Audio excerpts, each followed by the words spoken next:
À Gaza, Israël affirme avoir tué plus de 40 combattants du Hamas dans des tunnels à Rafah, dans le sud de l'enclave palestinienne. Plusieurs sources indiquent à l'agence France-Presse que des négociations sont en cours sur le sort de dizaines d'hommes du Hamas, coincés depuis plusieurs semaines dans ces tunnels, dans le secteur contrôlé par l'armée israélienne.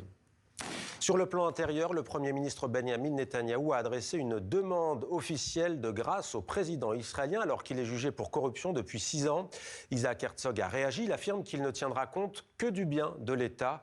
Une demande de grâce qui a déclenché une vague de manifestations à Tel Aviv, comme nous le montrent ces images commentées par Perrine Juan. Des masques du Premier ministre Benyamin Netanyahou et du président Isaac Herzog, des combinaisons oranges de prisonniers et des slogans anti-corruption. Ce lundi matin, alors que Benyamin Netanyahou arrive au tribunal de Tel Aviv, des dizaines de manifestants sont venus crier leur colère. Hier, Benyamin Netanyahou, le soi-disant Premier ministre d'Israël, a demandé à être blanchi de toutes les charges qui pèsent contre lui. Il est un criminel et devrait être jugé comme tout autre citoyen israélien. Jugé depuis 2020, le chef du gouvernement nie les accusations de corruption, de fraude et d'abus de confiance.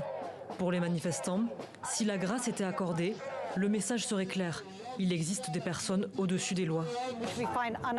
Nous trouvons cela inacceptable. Il y a toujours la loi en Israël. Et c'est très bien ainsi. Qu'il avoue ses crimes, qu'il reconnaisse sa culpabilité et ses responsabilités. Et qu'ensuite il demande la grâce. Si une partie des Israéliens s'oppose fermement à cette démarche, d'autres estiment au contraire que ce procès fragilise le pays. Si l'intérêt du pays pousse Netanyahou à demander un sursis au procès, alors je le soutiens. Le président américain Donald Trump a lui aussi écrit à son homologue israélien plus tôt ce mois-ci pour lui demander d'accorder une grâce à Netanyahou.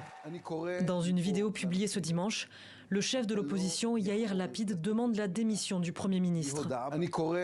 Je m'adresse dès maintenant au président Herzog. Vous ne pouvez pas accorder une grâce à Netanyahou sans une reconnaissance de culpabilité, une expression de remords et un retrait immédiat de la vie politique.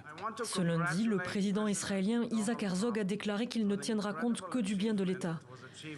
À 76 ans, Benyamin Netanyahou est le Premier ministre israélien ayant passé le plus grand nombre d'années en exercice. 18 ans depuis 1996. Il a d'ores et déjà annoncé qu'il se présenterait aux prochaines élections qui auront lieu avant la fin de l'année 2026.